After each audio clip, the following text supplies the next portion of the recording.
नमस्ते छात्र। अब हम एक व्याकरण पढ़ लेंगे। इस व्याकरण का नाम है छंद।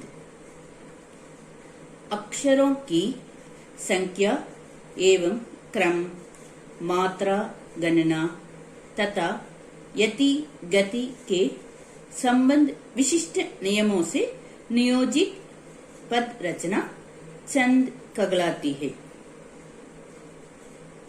अब हम छंद के बारे में पढ़ लेंगे। छंद में प्रायः 4 चरण होते हैं। पहले और तीसरे चरण को विषम चरण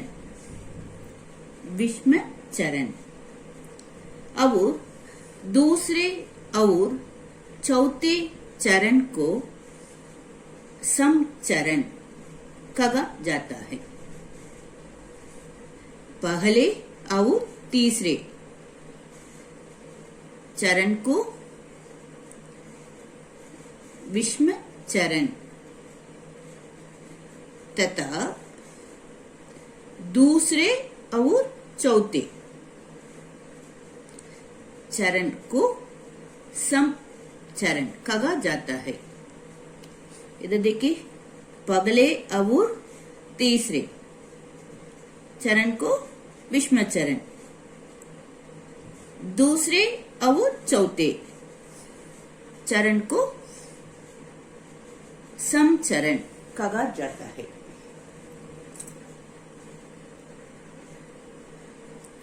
पहले और तीसरे चरण को क्या कहते हैं? पहले और तीसरे चरण को विषम चरण तथा दूसरे और चौथे चरण को समचरण कहा जाता है। छंद के निम्नलिखित अंग है। चरण, वर्ण और मात्रा, संख्या, क्रम और गण, लघु और गुरु, गति, यति, तुक। ये सब छंद के अंग है।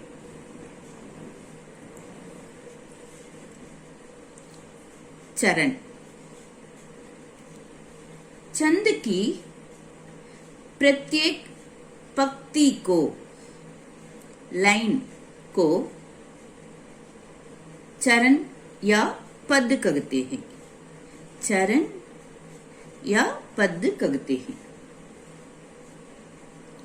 प्रत्येक छंद में उसके नियमानुसार 4 या 6 पंक्तियां होती हैं, लाइन्स होती हैं। उसकी प्रत्येक पंक्ति चरण या पद कहलाती है।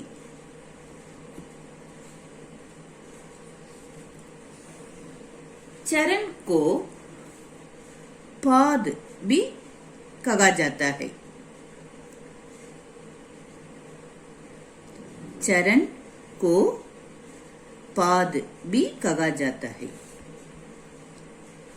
हर पाद में, हर चरण में वर्णों या मात्रा की संख्या निश्चित होती है।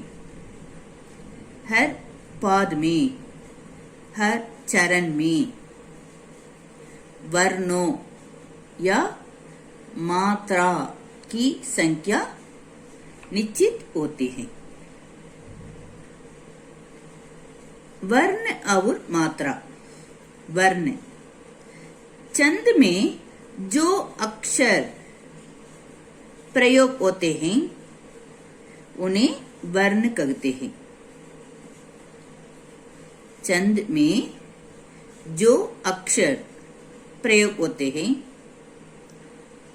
उन्हें वर्ण कहते हैं। मात्रा, जिसके वर्ण के उच्चारण में जो समय लगता है, टाइम लगता है, उसे मात्रा कहते हैं। किसी वर्ण के उच्चारण, प्रोनाउंसिएशन में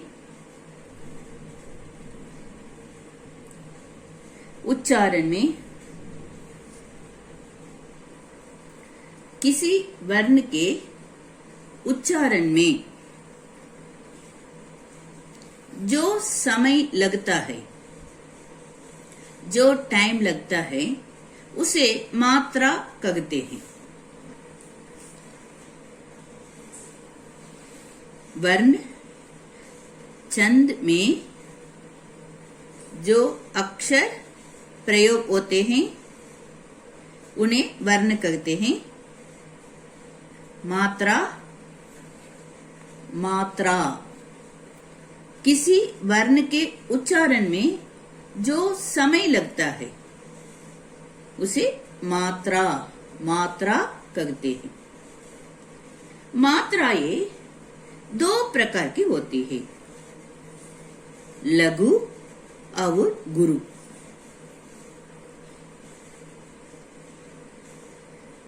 लघु और गुरु। लघु उन मात्राओं को कहते हैं जिनके उच्चारण में बहुत थोड़ा समय लगता है। लघु मात्राएं, लघु मात्राएं। उन मात्राओं को कहते हैं,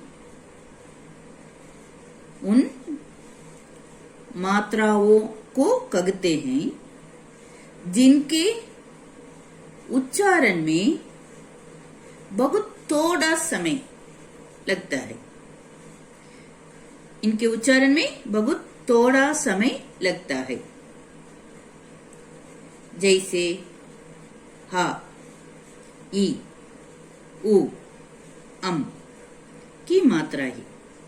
इस तरह उन मात्राओं को कहते हैं जिनके उच्चारण में बहुत थोड़ा समय लगता है। गुरु मात्राएं उन मात्राओं को कहते हैं जिनके उच्चारण में लघु मात्राओं की अपेक्षा दुगुना अथवा तिगुना समय लगता है। इसका अर्थ है उन मात्राओं को कहते हैं, उन मात्राओं को कहते हैं जिनके उच्चारण में ज्यादा समय लगता है। लघु मात्राओं की अपेक्षा दुगुना अथवा तिगुना समय लगता है, तो ज्यादा समय लगता है। जिनके उच्चारण में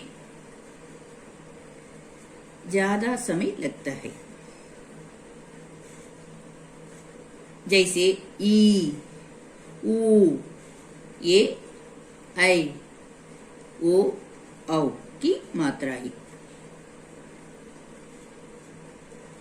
लघु वर्ण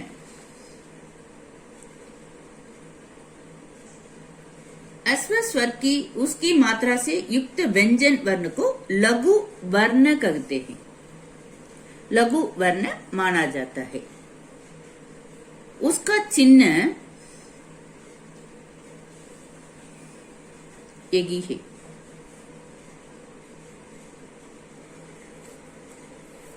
उसका चिन्ह ये मानी जाती है।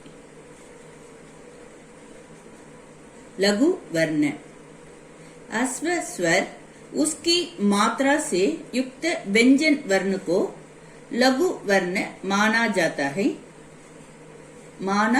है। उसका चिन्ह ये मानी जाती है। दीर्घ वर्ण दीर्घ स्वर और उसकी मात्रा से युक्त व्यंजन वर्ण को गुरु वर्ण माना जाता है। इसकी 2 मात्राएं गिनी जाती हैं। इसका चिन्ह यत् माना जाता है।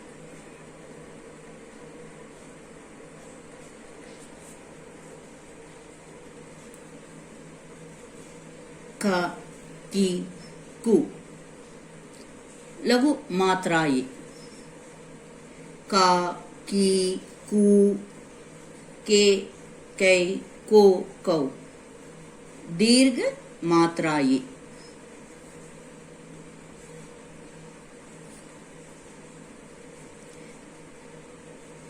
गति, इधर यति, तुक।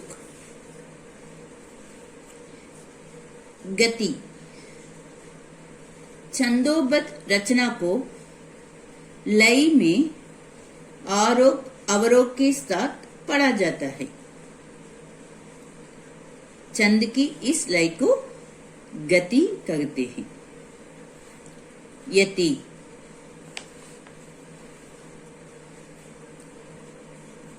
छंद को पढ़ते समय बीच बीच में कभी कुछ रुकना पड़ता है। रुकना, स्टॉप। छंद को पढ़ते समय हम पढ़ते रहते हैं, बीच बीच में कभी कुछ रुकना पड़ता है। इसी रुकने के स्थान को गद्य में विराग और पद्य में यति कहते हैं। छंद को पढ़ते समय बीच बीच में इन द मिडिल कभी कुछ रुकना पड़ता है। इसी रुकने के स्थान को गद्य में विराग और पद्य में यति कहते हैं।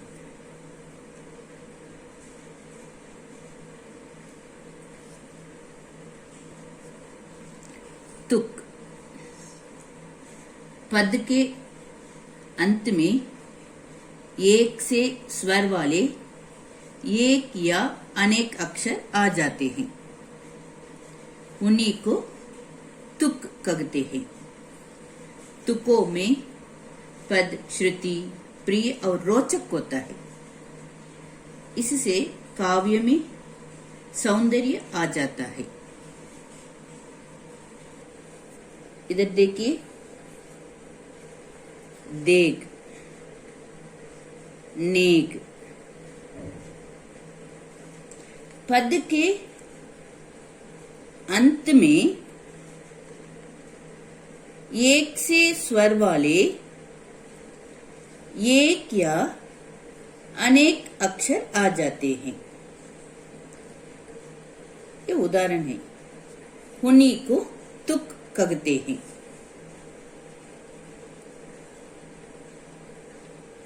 पद के अंत में एक से स्वर वाले एक या अनेक अक्षर आ जाते हैं। उन्हीं को तुक कहते हैं। ये उदाहरण है। इधर देखिए, देग, इधर नेग।